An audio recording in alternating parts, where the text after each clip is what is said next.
nakikita natin sa ngayon. Parang panaginip lamang para ito sa maraming tao sa ngayon.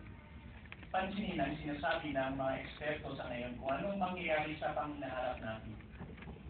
Sabi nila, ayon sa mga siyentipiko, mga ekonomista, mga organisasyon naglalaan ng tulong, na may paparating ng napakalaking trahedya na kung saan ay maaaring magkasabay-sabay ang lahat ng problema ng isang katauhan.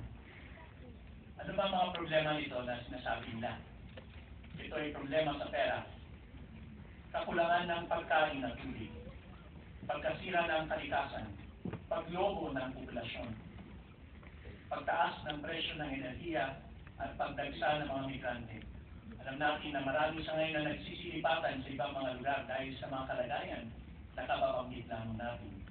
At sabi nila, ito ay maaaring lumikha ng isang napakalaking pinsala sa sangkatauhan. Pero sa maraming mga lupain, nangyayari ng mga bagay nito. Kahit dito sa Estados Unidos o Amerika, ay nangyayari na ang mga bagay nito. Kailan ba kayo huling pumunta sa gasolinahan? Nagpakarga ng gasolina. Napakataas ng presyo. Kung minsan nakakita tayo ng $3, sabihin natin, napakamura na yan. Pero dati, hindi natin nakalain ang mura ng mga bagay na yan. Diba? Kaya hindi na pagbagsak ng ekonomiya noong 2008 hanggang sa ngayon, marami pa rin ang naghahanap ng trabaho sa ngayon.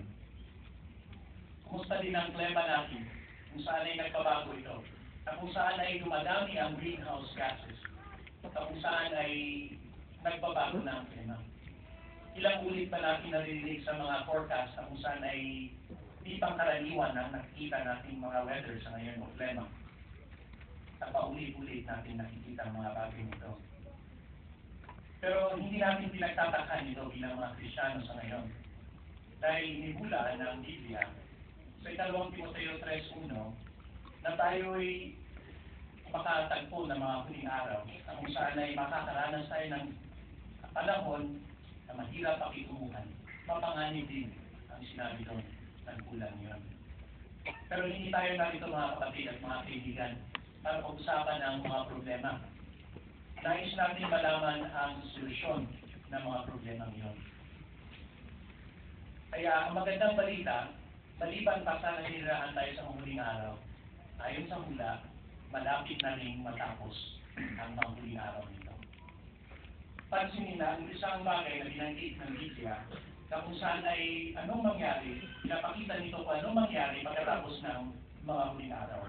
Inimbitahan ko kayong buklatin ng ating Biblia dito sa Isaiah 65, 17 hanggang 19.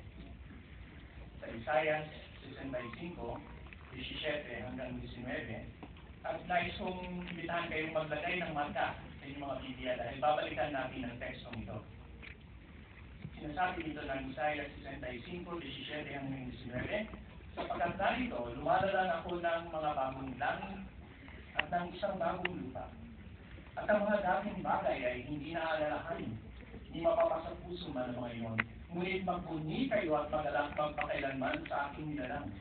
Sapagkat narito, nilalalang ko ang Jerusalem bilang sanhi ng kagalakan at ng kanyang bayan bilang sanhi ng pagbunyi. At ako ay magagalak sa Jerusalem at magbunyi sa aking bayan at hindi marinig pa sa kanya ang tinig ng pagtangis o ng tinig ng malungkot na hiyaw. Napakaganda na pag-asa na binabanggit dito para sa akin. Sabi nito, papalitan ng Diyos ang kasalukuyan, utang ito ng isang bagong sanlibutan at mawawala na ang lahat ng pagdurusa. Pero kahit tanggalin ang mga bagay niyon, ano bang maaaring mangyari pa rin? Nasa isip pa rin natin ang mga bagay na nangyari nung dati. Nasa puso pa rin natin. Pero binanggit dito sa versikulo 17, ang mga dating bagay ay hindi na alalahanin. Ano bang ibig sabihin nito? Kung titignan natin ang konteksto, sinasabi dito sa 16, tumutukoy ito sa mga dating kabagabagan. Hindi na natin alalahanin pa ang mga bagay na ito. Ito ay isang salot sa sangkatauhan sa ngayon. At sa katunayan, sinabi ng New York Times na kung saan ay isa sa dalawang tao, 48%, halos 1 in 2, ang makakaranas ng sakit sa isip sa yugto ng kanilang buhay.